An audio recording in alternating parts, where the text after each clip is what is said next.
Hello दोस्तों, स्वागत है आपके अपने YouTube channel rank one GK में।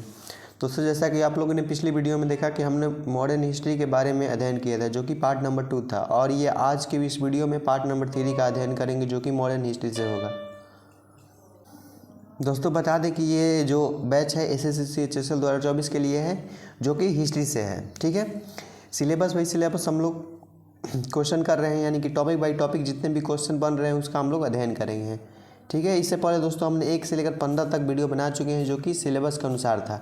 और आज की इस वीडियो में भी सिलेबस के अनुसार ही हम लोग अध्ययन करेंगे। ठीक है, तो बिना देर के आज का जो पहला क्वेश्चन है वो देखते हैं और इस वीडियो की शुरुआत करते हैं। आज का जो पहला क्वेश्चन है, जब भारत को स्वतंत्रता प्राप्त हुई थी तो यूनाइटेड किंगडम में में से किस पार्टी की सत्ता थी?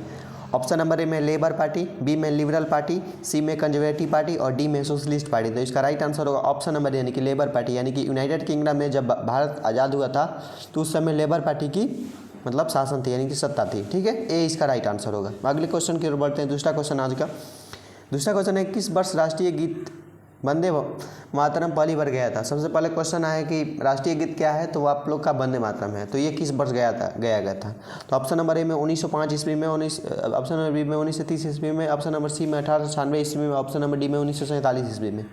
तो इसका राइट आंसर दोस्तों बता दें ऑप्शन नंबर सी, यानी कि 1896 ईस्वी में वंदे भारत गीत पहली बार गाया गया था, यानी कि सी इसका राइट आंसर होगा। ठीक है, अगले क्वेश्चन के बढ़ते तीसरा क्वेश्चन देखते हैं। तीसरा क्वेश्चन है कि बम्बई, मद्रास और कलकत्ता में उच्च न्यायालय की स्थापना कब हुई थी? यानी कि तीनों शहर में ये उच्च न्यायालय यानी हाई कोर्ट है। मुंबई में यानी कि मुंबई में, मद्रास और कोलकाता में, तीनों शहरों में उच्च न्यायालय है। और उसकी स्थापना कब हुई थी?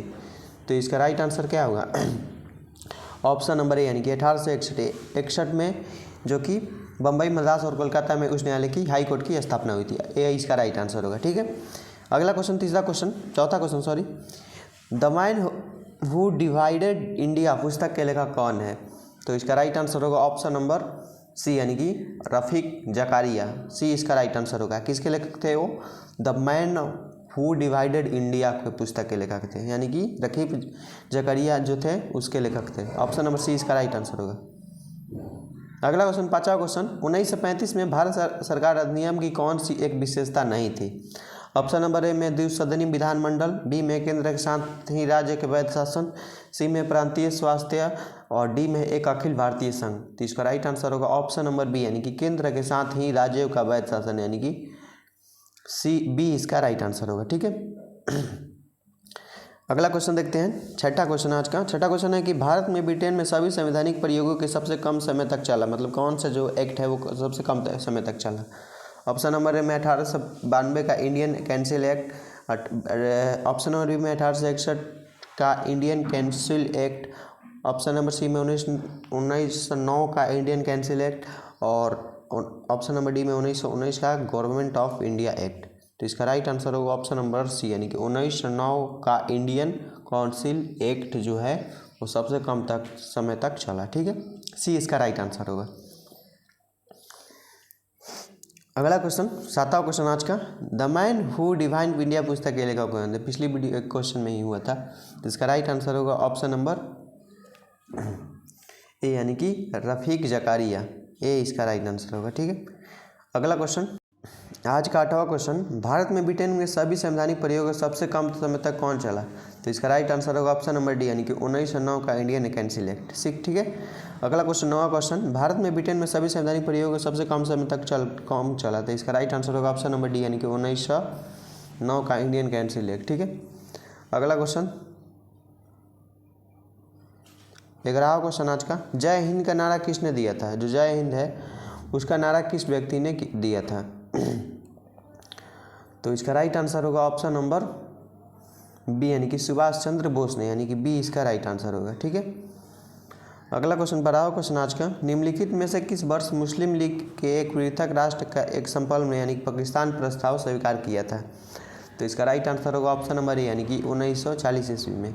ए इसका राइट आंसर होगा। ठीक है, अगला क्वेश्चन 13वां क्वेश्चन आज का, वर्ष 1947 के बाद निम्नलिखित में किस राज्य को भारत संघ में सैनिक कार्रवाई द्वारा बलपूर्वक मिलाया गया?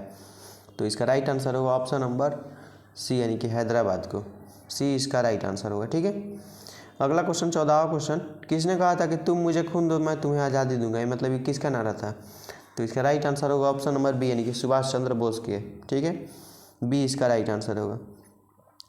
अगला क्वेश्चन 15वां क्वेश्चन, देश बंधु की उपाधि संबंधित है, मतलब किससे संबंधित है? ऑप्शन नंबर ए में रविंद्रनाथ टैगोर, बी में बिपिन चंद्रपाल, सी में चित्तरंजन CR दास और डी में BR अम्बेडकर।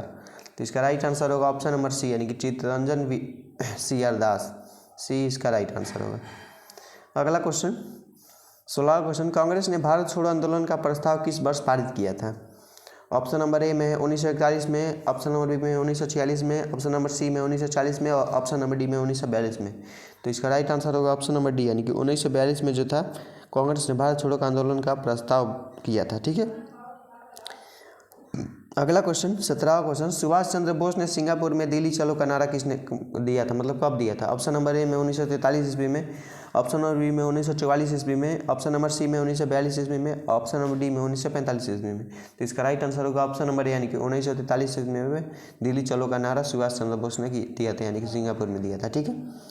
अगला क्वेश्चन 18वां क्वेश्चन, असहयोग आंदोलन यानी कि 1920 और 22 के बीच में असहयोग आंदोलन चला था, को क्यों निलंबित किया गया? तो ऑप्शन नंबर ए में हिंदुओं और मुसलमानों के बीच मतभेदों के कारण, बी में गांधी जी की अस्वस्थता के कारण, सी में है नेतागणों के बीच मतभेदों के कारण और डी में चौरा चौरी के हुई हिंसक घटना के कारण। तो ऑप्शन नंबर डी इसका राइट आंसर होगा, यानी कि चौरा चौरी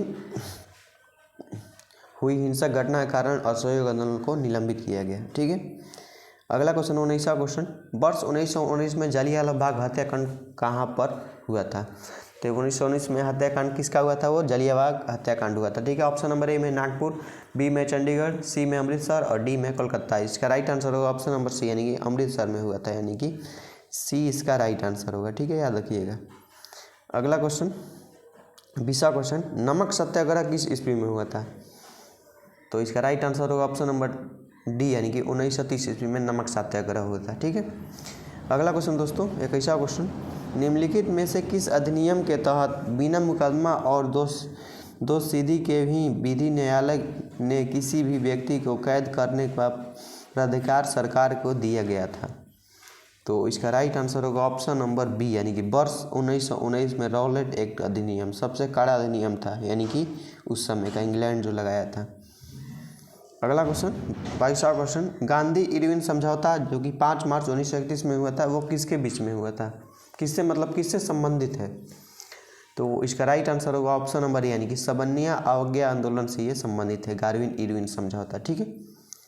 अगला क्वेश्चन 23वां क्वेश्चन, स्वतंत्र भारत में प्रथम महाराज्यपाल जिसको गवर्नर जनरल का बोलते हैं वो कौन थे? तो इसका राइट आंसर होगा ऑप्शन नंबर ए यानी कि लॉर्ड माउंटबेटन, जो कि ऑप्शन नंबर ए इसका राइट आंसर होगा। ठीक है। अगला क्वेश्चन 24वां क्वेश्चन, किस अधिनियम में पहली बार भारत के लिए संघीय संरचना प्रस्तुत की गई थी? तो इसका राइट आंसर होगा ऑप्शन नंबर बी यानी कि 1935 के अधिनियम के, बी इसका राइट आंसर होगा। ठीक है। अगला क्वेश्चन 25वां क्वेश्चन आज का, काकोरी ट्रेन डकौती कांड के नायक कौन थे? वाह रे क्वेश्चन वाह। तो इसका राइट आंसर होगा ऑप्शन नंबर सी यानी कि राम प्रसाद बिस्मिल्ला, सी इसका राइट आंसर होगा। ठीक है। अगला क्वेश्चन 26वां क्वेश्चन आज का, साइमन कमीशन का भारत आगमन किस वर्ष हुआ था? साइमन कमीशन वापस जाओ का नारा किसने दिया था? वो लाला लाजपत राय थे। तो ये साइमन कमीशन भारत का आगमन कब किया था? तो इसका राइट आंसर होगा ऑप्शन नंबर ए यानी कि 1928 ईस्वी में ये भारत में आया था। ठीक है। अगला question 27वां question, general mic O Dyer की हत्या किसने की थी? तो इसका राइट आंसर होगा ऑप्शन नंबर डी यानी कि उधम सिंह ने, डी इसका राइट आंसर होगा। ठीक है। अगला क्वेश्चन 28वां क्वेश्चन, भारतीय स्वतंत्रता आंदोलन के दौरान चर्चित पुस्तक इंडिया फॉर इंडियंस के लेखक कौन है? इसका राइट आंसर होगा ऑप्शन नंबर डी यानी कि चित्तरंजन दास, डी इसका राइट आंसर होगा। ठीक है। आज का 29वां क्वेश्चन, असहयोग आंदोलन के शुरू करने से पहले भारत के व्यवसाय कौन थे? तो इसका राइट आंसर होगा ऑप्शन नंबर ए यानी कि लॉर्ड चेम्सफोर्ड, यानी कि ए इसका राइट आंसर होगा, जो कि वायसराय थे। ठीक है, असहयोग आंदोलन शुरू होने से पहले। अगला क्वेश्चन 30वां क्वेश्चन, उपनिषद क्या है? तो इसका राइट आंसर होगा ऑप्शन नंबर ए यानी कि महाकाव्य है, ए इसका राइट आंसर होगा। ठीक है दोस्तों, तो यही था महत्वपूर्ण 30 क्वेश्चन जो कि मॉडर्न हिस्ट्री से था, और इस वीडियो के माध्यम से मॉडर्न हिस्ट्री के जितने भी क्वेश्चन बनते थे 100 क्वेश्चन बने, सभी क्वेश्चन हम लोग अध्ययन कर चुके हैं। ठीक है दोस्तों, बता दें कि ये सभी एग्जामों के लिए महत्वपूर्ण है, ना कि SSC CHSL के लिए महत्वपूर्ण है। आप जितने भी कम्पिटेटिव एग्जाम देते हैं उसके लिए, सभी एग्जामों के लिए बहुत ही महत्वपूर्ण है। तो ठीक है, तो बिना देर के ठीक है, तो मिलते हैं नए वीडियो नए टॉपिक के साथ। अभी के लिए bye, take care, love you.